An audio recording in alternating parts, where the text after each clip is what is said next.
Marhaba, Kifcom. Yo soy Ariel Nacerala, vicepresidente de Sociedad Libanesa de Rosario. Le quiero agradecer al señor presidente Fernando Bugossi, amigo personal, y a su comisión directiva de la Sociedad Libanesa de Olavarría esta invitación a participar en el ciclo de difusión de la cultura libanesa en el marco del 100º aniversario de esta entidad hermana. Desde ya felicitaciones, y yo quiero intervenir haciendo una pequeña aproximación histórica humildemente al nacimiento del Estado libanés, diciendo que en 1516 el Imperio Turco Otomano toma posesión de lo que actualmente es el Líbano, en cabeza de su sultán Selim I, quien se encuentra con gobernantes locales, los emires libaneses, hábiles políticos y negociadores, y Fasreddine lo persuade de darle al Líbano una especie de autogobierno.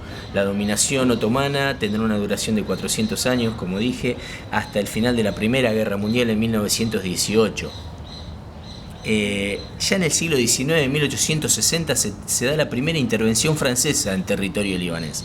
Francia, ejerciendo el tratado de capitulación que la facultaba a intervenir en aquellos territorios otomanos donde hubiera minorías cristianas, produce una intervención militar para ayudar a los cristianos maronitas que estaban siendo masacrados por los drusos libaneses, a expensas de las instigaciones que el payá de turno siempre generaba entre las diferentes comunidades libanesas para mantener y ejercer el dominio efectivo del territorio y evitar algún movimiento de liberación. Entrado ya el siglo XX, se produce el inicio de la Primera Guerra Mundial, que se extiende de 1914 a 1918, en la cual el Imperio Otomano interviene como aliado de las potencias centrales, Alemania, Austria-Hungría y Bulgaria, y pierde esa guerra, obviamente. Durante el desarrollo de la Primera Guerra Mundial se dan sucesos en el Líbano, como por ejemplo la Gran Hambruna de 1915, en la cual un tercio de la población cristiana del Monte Líbano muere. También se dio el famoso genocidio armenio, que implicó una cantidad de refugiados que llegaron al Líbano y hoy en día son una de las principales comunidades del Líbano. Y también la masacre y el asesinato en la plaza pública de los patriotas libaneses en agosto de 1915 y mayo de 1916, y por eso hoy tenemos la Plaza de los Mártires, en recuerdo y memoria de aquellos. En 1916, las potencias ganadoras de la Primera Guerra Mundial, Inglaterra y Francia, celebran un pacto secreto, aunque conocido por Rusia, el pacto o el acuerdo Sykes-Picot, por el cual generan un reparto territorial de los despojos otomanos. En este caso, el sur de Turquía, Francia y Líbano iban a ser protectorado francés, y Jordania, Palestina, norte de Arabia Saudita e Irak iban a ser dominio inglés. Eso se efectiviza con el Tratado de Versalles en 1919. En 1920, ya Francia, ejerciendo plenamente su protectorado sobre el Líbano a través del enviado del comisionado Henry Gouraud, declara el nacimiento del Estado libanés, el État du Grand Liban, el Estado del Gran Líbano, el 1 de septiembre de 1920, en la residencia de Spins en Beirut, un suceso muy recordado y que fue avalado por tanto el patriarca maronita como el muftí musulmán sunita. Después de esa declaración de nacimiento del Estado libanés, en mayo de 1926 se da la sanción de la Constitución libanesa, que era un documento fuertemente atravesado por la política del protectorado francés. No significaba una independencia ni una soberanía, ni mucho menos de nuestro país.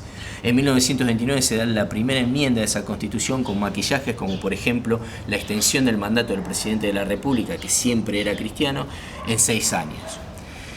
La idea de Francia con este protectorado y la creación del Estado libanés era darle una nación a los cristianos, que eran muy importantes en el Líbano, para tener una puerta de ingreso estratégica en Medio Oriente.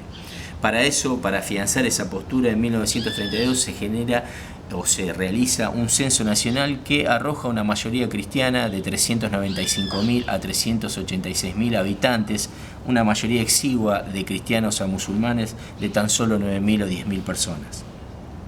Llegando a 1936 es un año muy importante porque se produce entre los cristianos una especie de pugna en la manera de ver el futuro del Líbano. Teníamos a Enmile D por un lado, que era partidario de una tutela francesa indefinida y de estar adheridos a Occidente de manera indefinida, y por el otro Beyal el-Huri, también cristiano maronita, que iba hacia la apertura al Líbano, al mundo árabe y a una independencia. Émile Eddeh finalmente ocupa la presidencia de la nación hasta abril de 1941, en que es desplazado por el cristiano protestante Alfred Nakache. Durante el gobierno de Émile Eddeh se da un pacto franco-libanés que decía que en 1939 íbamos a obtener la independencia, cosa que no se produjo, y los diputados musulmanes del Parlamento denunciaron este acuerdo, no estaban en consonancia con lo que decía el acuerdo, y exigían fuertemente la anexión o la unidad de Siria con Siria en una gran nación, Siria, cosa que tampoco se produjo. Llegamos al 8 de junio de 1941, un año clave, en el cual las fuerzas francesas libres, comandadas por Charles de Gaulle, recordemos que Francia estaba en guerra y había dos Francias en ese momento, una colaboracionista con los nazis y la otra libre, liderada por de Gaulle, envía al comisionado francés, el general Georges Catrux, que proclama la abolición del protectorado francés sobre sobre el Líbano y Siria, y declara la independencia del Estado del Gran Líbano, del Líbano.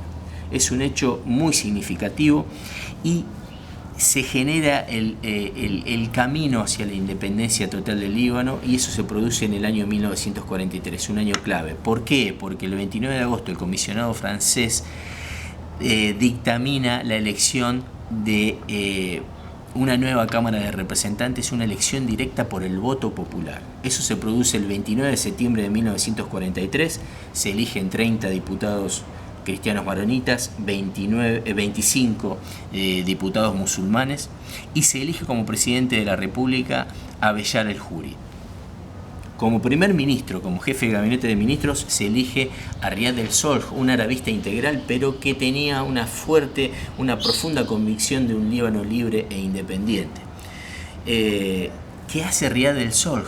Genera un proyecto de ley que envía al Congreso, esta nueva Cámara de Representantes soberana, para modificar la Constitución. Y efectivamente eso se hace. Se hace el 8 de noviembre de 1943. Esa reforma constitucional implicaba una destrucción total de la tutela francesa sobre el Líbano. Se reforma el artículo 1, el artículo 11, el 52, el 102, todo el capítulo del artículo 90 en adelante.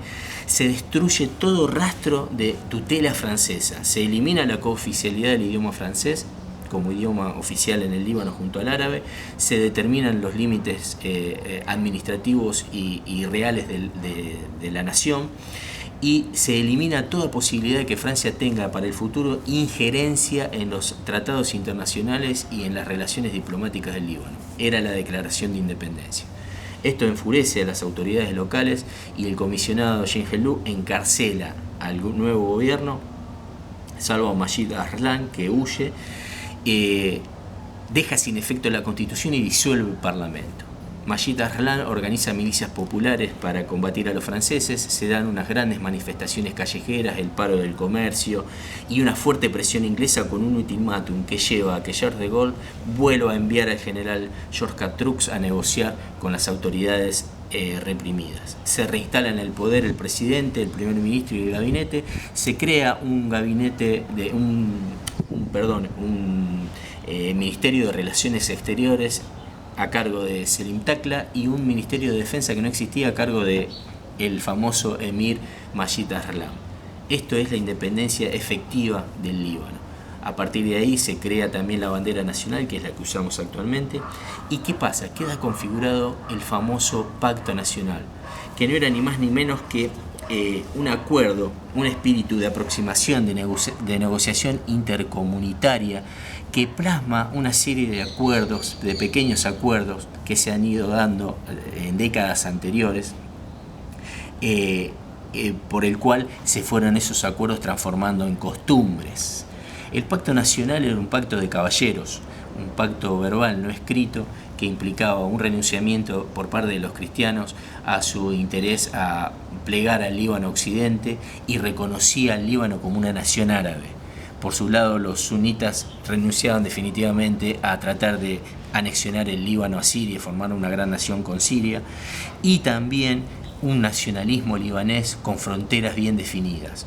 También de alguna manera renunciar a futuros proyectos de panarabismo aglutinante que no incluyeran al Líbano. Estas concesiones implicaban un presidente maronita, cristiano maronita, un primer ministro musulmán sunita y un presidente del parlamento musulmán chiita.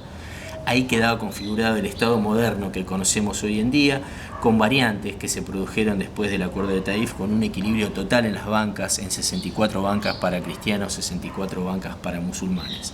La base del nuevo Estado libanés, apoyada por la SUAMA o las grandes élites libanesas, estaba basado en el consociacionalismo, el consenso y en el confesionalismo. Con lo cual, así queda configurado un Estado libanés confesional y consociacional, basado en el consenso, en la negociación permanente, que es lo que nos caracteriza a los libaneses desde hace 6.000 años. Bueno, amigos, espero que haya servido esta charla. Vuelvo a reiterar las felicitaciones a nuestra querida entidad hermana Sociedad Libanesa de Olavarría por su 100º aniversario y feliz cumpleaños.